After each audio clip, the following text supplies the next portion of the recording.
Good evening, and it's great to have you with us on this Thursday night. And as we come on tonight, a new and grim milestone in this country. The number of deaths has now topped 16,000. And in New York State, more cases than any other country in the world outside the U.S. And we did learn today of new research indicating just when the virus might have arrived here in New York City, here for weeks before the first reported cases. We're going to drill down on that in just a moment here. The death toll tonight in this country, now more than 16,000 people in the U.S., and it's staggering when you really think about these numbers. More than 7,000 lives lost in New York State alone. Scientists have long pointed out that the death toll often lags behind the surge. Patients in the hospital, of course, for days or weeks, then dying from this. You can see that death toll right there in New York, steadily rising, and those new highs 3 days in a row. But I wanted to show you something else tonight because there is a glimmer of hope. Look at this. Also from New York State, and it shows the rate of increase of new cases in the state steadily falling in recent days. Of course, let's hope that holds and that it will eventually be reflected in the death rate. We can hope. Scientists say this shows that the social distancing is working. Tonight here, we're going to take you inside a New York City hospital where doctors are using a rare treatment to save the lives of patients in their 30s and 40s when ventilators simply aren't enough. And the threat now spreading to new hotspots, including New York's Long Island. Staff at Stony Brook Hospital cheering as a convoy of nurses from elsewhere arrived today. Emergencies tonight in Philadelphia, Baltimore, Washington, D.C., in parts of Louisiana, in Detroit, and South Florida. And the heartbreaking images in so many places across America tonight, the long lines for food. The new unemployment numbers out tonight, more than 16 million Americans now out of work, needing help. When will the checks arrive? And will millions of Americans have to be tested for antibodies? Will that be one way to help get this country back working, back to some sort of normalcy? What Dr. Anthony Fauci said about this today. And we begin tonight with ABC's Whit Johnson here in New York. Tonight, the battle to save lives growing more desperate. Making considerably more progress. Inside this ICU at Maimonides Hospital in Brooklyn, doctors deploying a rare treatment on COVID patients in their 30s and 40s still failing on ventilators. In the current epidemic, it's used as a last resort when the ventilators are not enough. Heart surgeon Dr. Paul Saunders, a COVID survivor himself, using ECMO, temporarily drawing blood out of the body to help oxygenate red blood cells in patients whose lungs aren't functioning. With such limited resources, we have to be very careful as to who we're going to offer it to, and making sure that those patients are ones that really have a good chance of a good benefit. Emotions running high for nurse Mary Kate Finaro, working in the same ICU where her father, a doctor, was being treated for the virus. He's now back home, feeling better. Unfortunately, I was not ever able to go inside of his room because I didn't want to cross-contaminate between other COVID-19 patients and him, so I waved to him from outside of the glass. But in New York State, the death toll reaching new heights by the day. Coronavirus killing nearly 800 people in just 24 hours. We've lost over 7,000 lives to this crisis. That is so shocking and painful and breathtaking. I don't even have the words for it.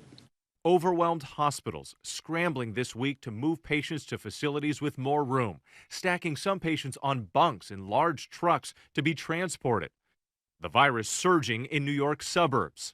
In Suffolk County, Long Island, COVID-19 claiming the lives of 2 nurses. Construction on a 1,000-bed field hospital now underway. New research now suggests the virus was circulating in the New York area by mid-February, weeks before the first confirmed case. New York was seeded before they really knew what was going on, and that's why they're in the difficult situation that they're in right now. Researchers suspect that travelers brought it mainly from Europe, not Asia. Back in early March, we heard from Americans who said they weren't screened on their way back from Italy, a growing hot zone at the time. As of right now, we have not experienced any sort of extra check based on anything regarding the coronavirus. Tonight, the government is taking its first step toward getting more Americans back to work. The CDC issuing new guidelines for essential workers who have been exposed to the virus but are asymptomatic, like temperature checks before shifts, wearing face masks, and practicing social distancing at work. The pandemic still sweeping across the country. In Illinois, the death toll topping 500. The virus exploding behind bars of the Cook County Jail in Chicago. At least 350 inmates and staff infected, Most of the inmates haven't been tested. And a devastating toll for nursing home residents. In New York State, more than 1,200 dead and thousands infected. At one home in Richmond, Virginia, 39 residents have died from the virus, now the deadliest known outbreak in the country. It appears that it's a death trap. It appears that way, in the sense that we can't see them, we can't go and take them out. Tonight, doctors are closely watching growing cases in D.C., Baltimore, and Philadelphia, where Mike and Kelly Dewan saw firsthand how quickly the virus spreads. Within days of a birthday dinner for his daughters, 10 members of the family were sick. The entire family, grandparents too. But Mike deteriorated quickly. Labor, breathing, like I can't get a deep breath. I can't breathe. After 17 days on a ventilator and that experimental Ebola drug, Mike woke up and is now recovering. So I think about it every day. And a special day for Paul Saunders, that doctor in Brooklyn we just met today.